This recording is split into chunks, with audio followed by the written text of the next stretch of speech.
blood matters. Had we never been told this, we all would still have a sense of it.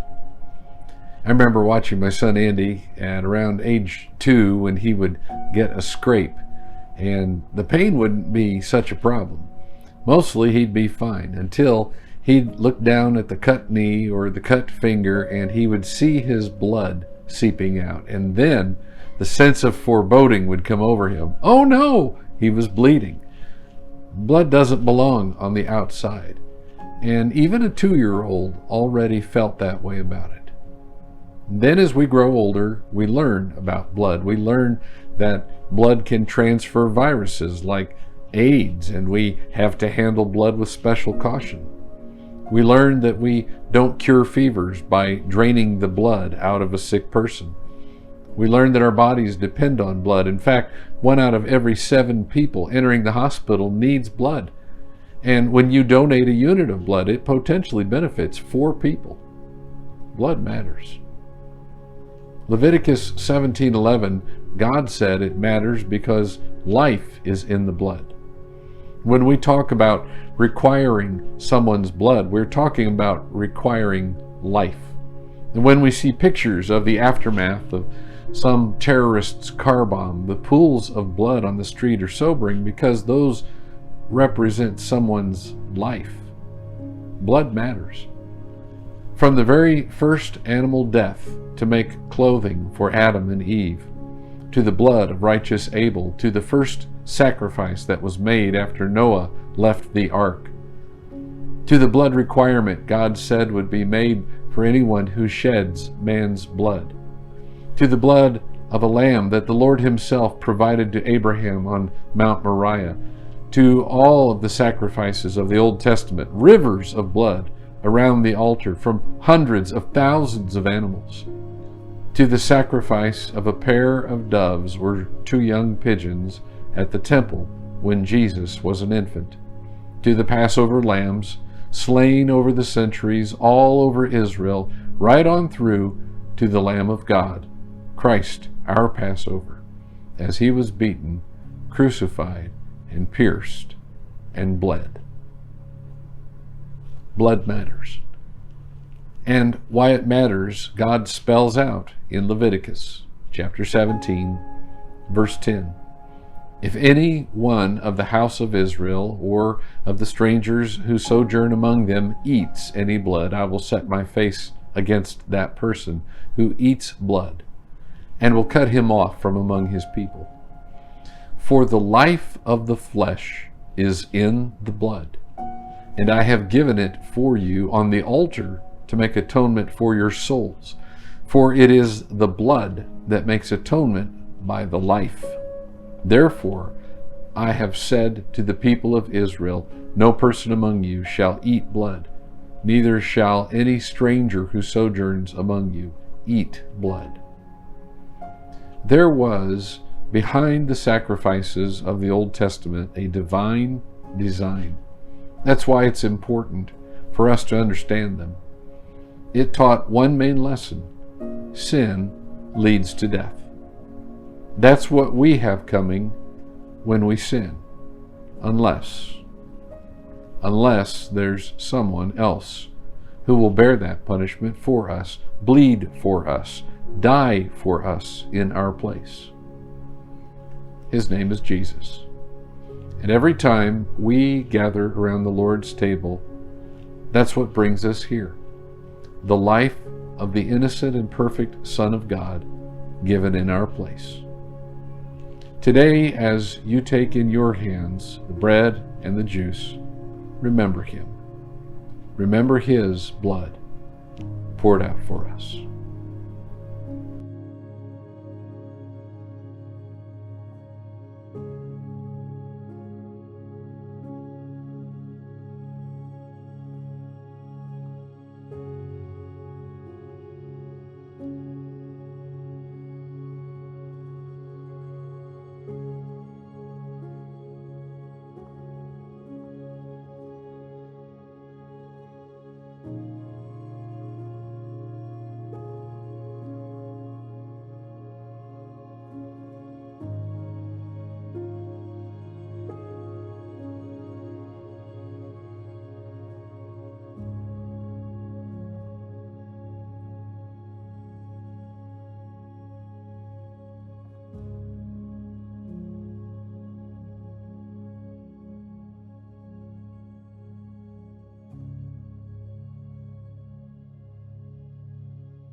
Each week here at Central Online, we have been working to show some of the ways that your giving is accomplishing ministry through Central.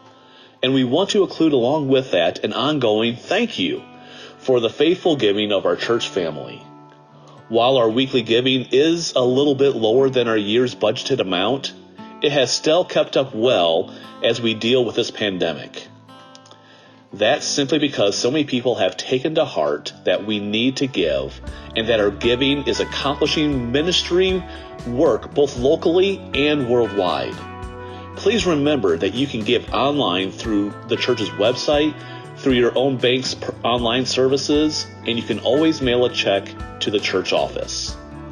Today we want to highlight one of the ministries here at CCC that is ongoing despite the pandemic. In fact, this ministry is in motion 24 hours a day, every day during the summer. Last night while you were sleeping, it was producing. The Community Garden Ministry began a few years ago as an effort to provide a gardening space for our church family that would not only help put food on their tables, but would also produce food for some people who are in need in our own area. The community garden is planted on the northwest side of the property and is part of the view out of that corner of the building. Families of the church who want to maintain one of the raised beds sign up every spring and then take on the responsibility of both planting and caring for it. Then a portion of what it produces is set aside for people who can be helped with that food. It is directed to people both in our own church family as well as to others in our local area. Each of the past 2 years, our garden has contributed over 300 pounds of fresh vegetables to people who are in need. This year, we've already donated 140 pounds. And Patrick Kohlmeyer, who heads up this ministry, has a goal of over 400 pounds this year. Now, obviously, that depends upon the weather, and the rabbits and the deers too. We'll see. Either way, we plant, we water, we fertilize, and we cultivate. And it is God who gives the increase. If you are interested in keeping a garden bed, please contact Patrick Kohlmeyer, and you can get on the list for next spring.